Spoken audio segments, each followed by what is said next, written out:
Hello guys, good morning, welcome to my channel and it's me again, ang inyong chismosong Kaalda Vlogger. So gusto ko munang magpasalamat sa inyong lahat na walang sawang tumatangkilik, nanonood, sumusuport at sumusubaybay ng aking mga content araw-araw dito sa aking channel.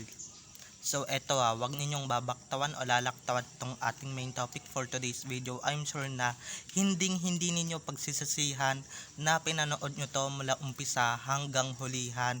And syempre wag kayong mag-i-skip ng segment, okay? Start to finish. Start to finish, ibig sabihin mula umpisa hanggang hulihan.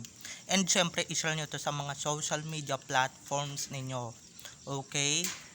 Siyempre, i-like, share, comment, and subscribe. Apat yon. And eto na, dumako na tayo sa ating main topic for today's video. Eto ngang pulang araw no. Nagpa-red carpet and nagpa-premiere. Nagpa-mediacon. Etong si SL, etong si Rito Kada, 'di ba?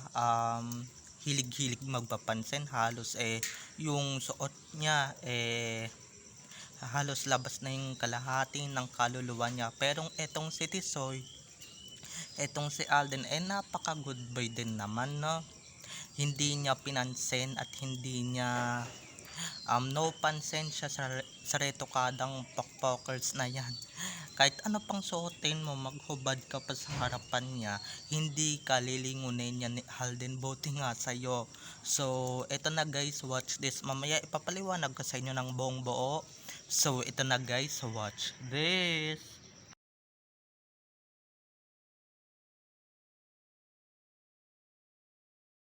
At kung nakita nyo na ngayong recap, so once again, CTTO sa mga admins. So thank you so much. Kasi kung hindi dahil sa inyo, hindi ko ito maaabot. And syempre, hindi ko ito ma-achieve ng bonggang bongga. Kaya maraming salamat. So, eto na guys, dumako na tayo sa ating main topic for today's video. Like what I said earlier, 'di ba? Eto nga, ulitin ko lang ulit kasi nga medyo napazoom yung mukha ko. Um, like what I said, eto ngang si Rito Kada or eto kung si SL, si Sanya Lopez, napakapapansin, napakaagaw attention kasi nga yung suot nila or yung outfit niya napakapapansin at napakaagaw attention. Akala mo naman may aakiting lalaki, hindi ba? Akala mo naman may mapapan or papansinin siya ng lalaki, 'di ba? Halos maraming lalaki doon sa pulang araw. Nandun si Alden, si Dennis Trillo, si David Licauco, at many other pang lalaking kapuso stars, 'di ba? Parehas sila ni Catherine Bernardo guys, kasi nga si Catherine 'di ba, ganun din yung plano na magsusot siya ng hapit na damit para kay Alden. Pero ganyang tao, hindi magugustuhan yan ni Alden at hindi niya yan ma-enjoy, 'di ba? Isa kung si Main nga 'di ba, dito lang below the bil- below the knee pa nga lang na susuotin ni Main, tutol na agad si Alden. Ito pa kaya, 'di ba? Mas lalong bawal 'yan sa mga mata niya. Ito nga, 'di ba? 'Di ba nagme-media ko ng pulang araw para sa kanilang premiere.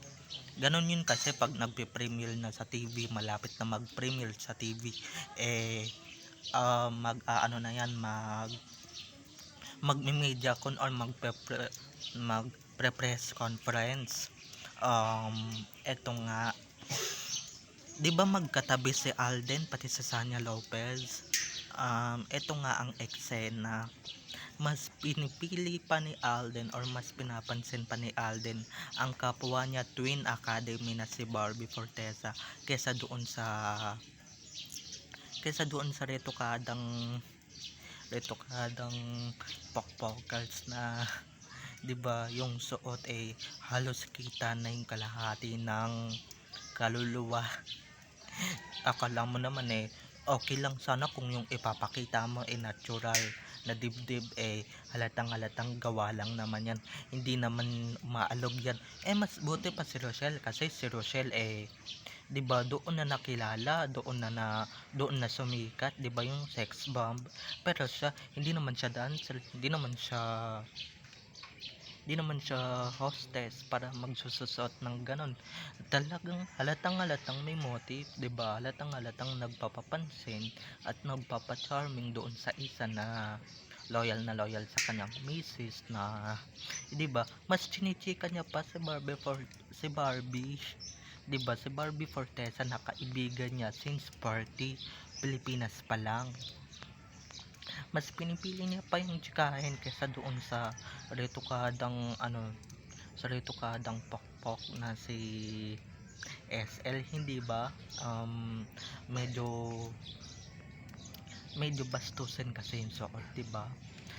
Dapat yung katulad lang ng hipag mo, 'di ba? Gayahin mo nga yung hipag mo. Yung hipag mo napaka decente ng suot, napaka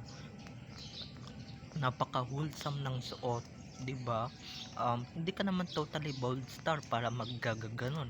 Hindi ka naman naging dancer sa isang sexy group na katulad ng Sex Bomb, hindi ba? So konting konsiderasyon man lang, or baka, 'di ba?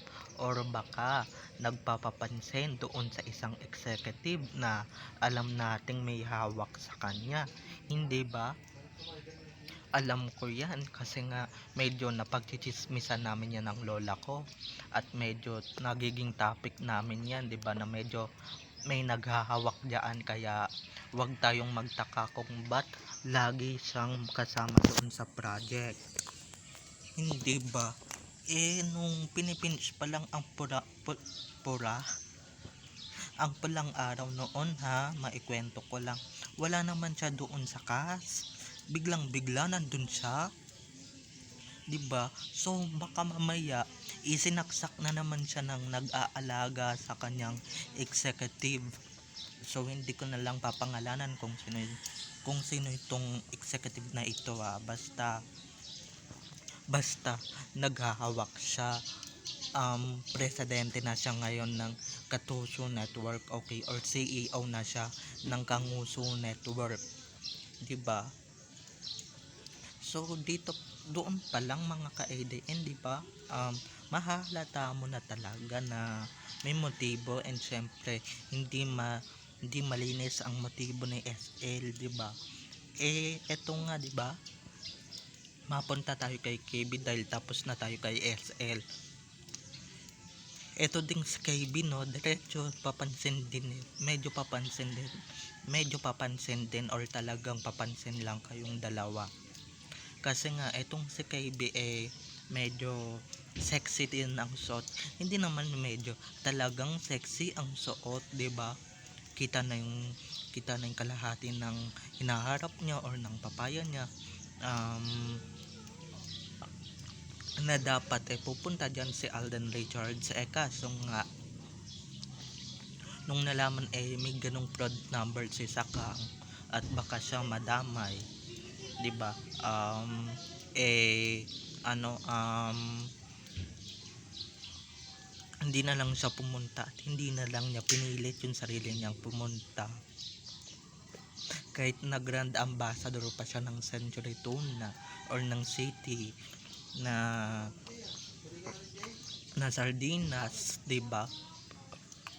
Or ng tuna, hindi niya pupuntahan yan kasi nga may tao siyang iniiwasan at may tao siyang kinamumuhian, hindi ba?